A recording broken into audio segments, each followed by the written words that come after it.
Kia ora koutou katoa, talofa lava. My name is Leilani Salesa, and I think we are now in our 5th month of studying in the Graduate Diploma of Primary.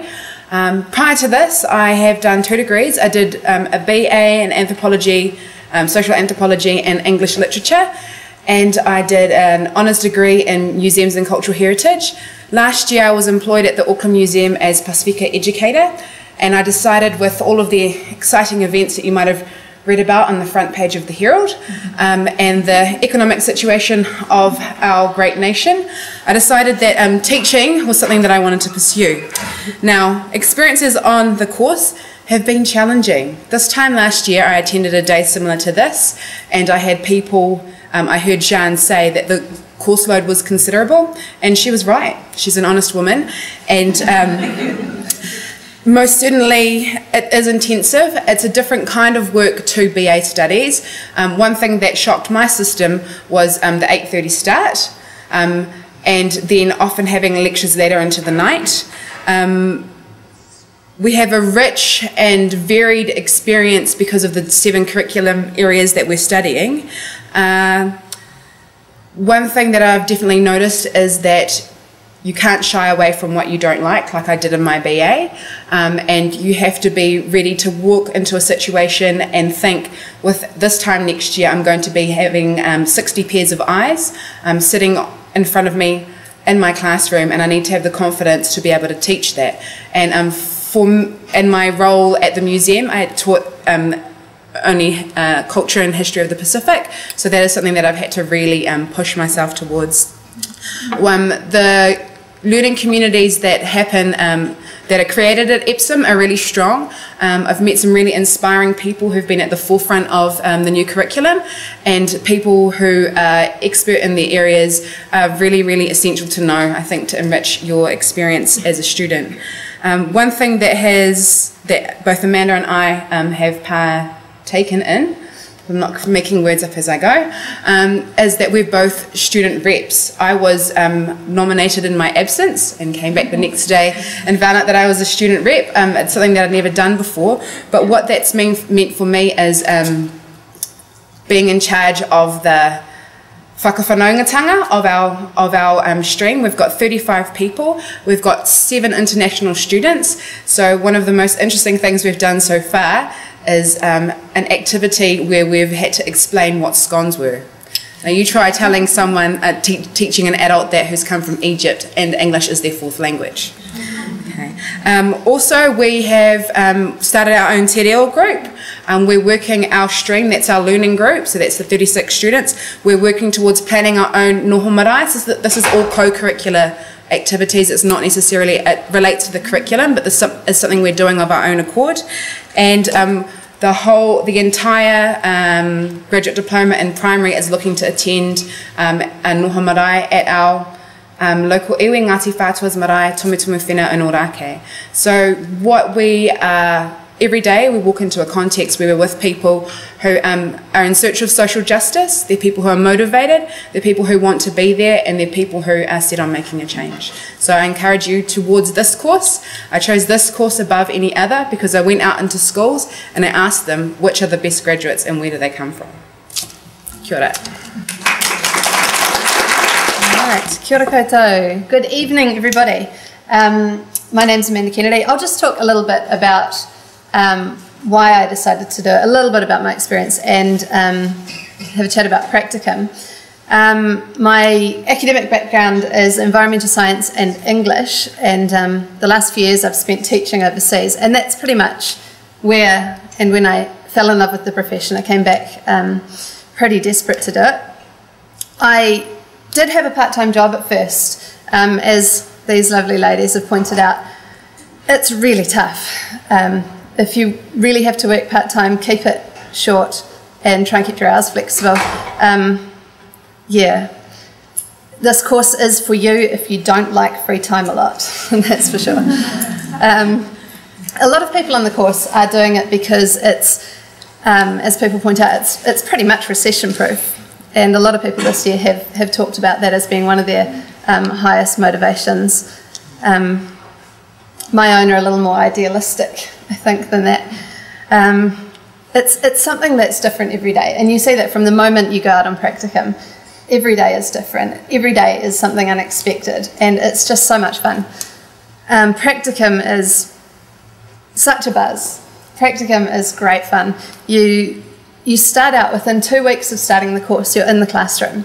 So right from the beginning, you get a real feel of whether or not this is for you, which is really good as well, because you can get a refund at that stage. Yeah. And so if you enjoy the practicum and you want to keep going, then you do the Tuesdays in schools, which is a really good way to get an idea of how schools function over the whole year. You sort of get snapshots of how it goes, as well as the block practicums where you're in a class over a period of a few weeks with your teacher, and that is I can't sort of talk highly enough of that experience. It's really fantastic to be in a classroom with a teacher who's there to support you and guide you. You get to see a whole lot of different teachers and different teaching styles in context. You get to go to high decile schools, low decile schools, so you can get a feel for what kind of teaching you want to do as well, which is really good.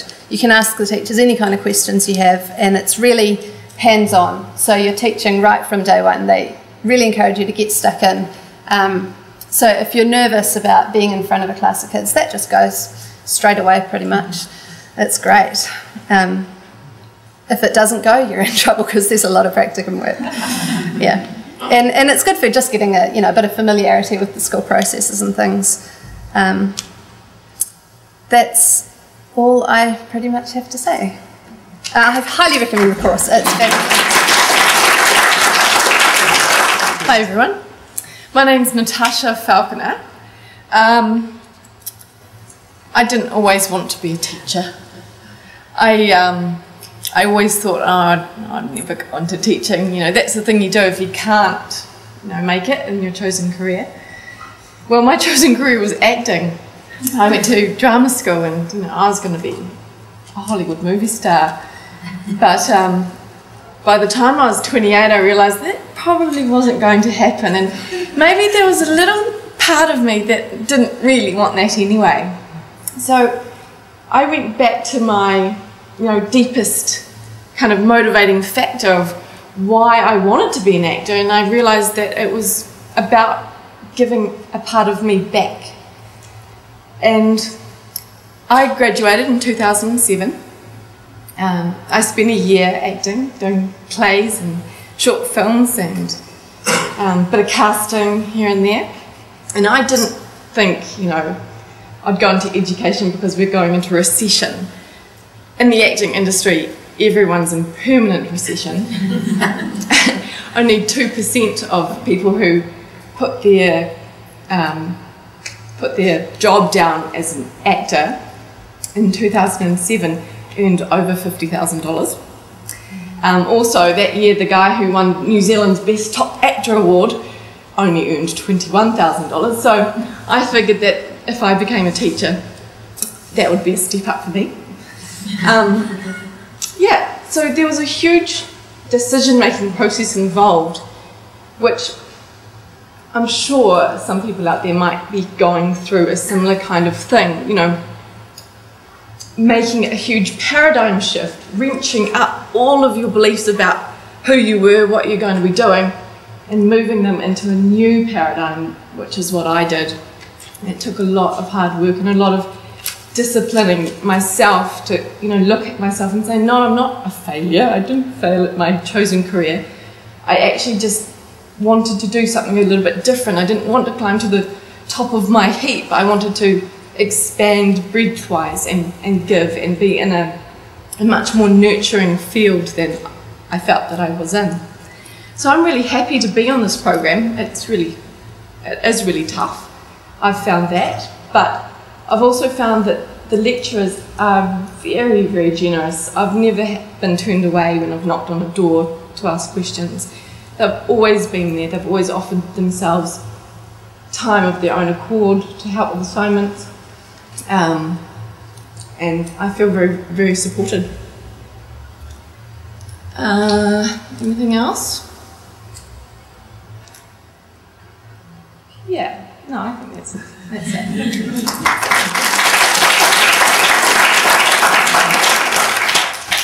Thanks. I'm representing the baby boomers here for interview that aren't mums and dads that are over 50. Yeah, good on you. Listen, so I've had my stripes torn off and my sword broken across my knee several times through my life. So changing careers is something that I've been doing every sort of 10 years or so. But this one is obviously a little different, and it has been a bit different, and it's been a long time coming, and I've spoken to a lot of people and some sort of inspirational people that inspired me that took it up a bit later in life and said it was great fun. And I'd have to say that the course, compared to working for yourself in the construction and architecture business, hassling around for jobs and money, the course is a breeze. You know, but I'm just not going to say that too loud. And obviously, it is an intense course, but a different sort of intensity, and it's very nice. The delivery is really quite nice. Lots of time, similar concepts over and over again, so they're starting to soak in, because as you get older, it does take a bit longer for this stuff to soak in, I would have to say. So practicum, yeah, so my first port of call is One Tree Hill College. One Tree Hill College, for those in Auckland, is a bit like the Prince song, the college formerly known as Penrose High. And I spent a lot of time in my school years. I went to school at Edgewater College in Pakuranga, bashing guys from Penrose College, because that was what we did when we went to play Penrose or Tamaki or any of those guys. I had a bunch of Maori mates at my school who looked out for me, and I was the typical little smart guy that stirred things up. So we had a great rivalry, and it was really quite fun to go back there and see what it was like. And it's had a huge revolution. So this is an incredibly diverse school.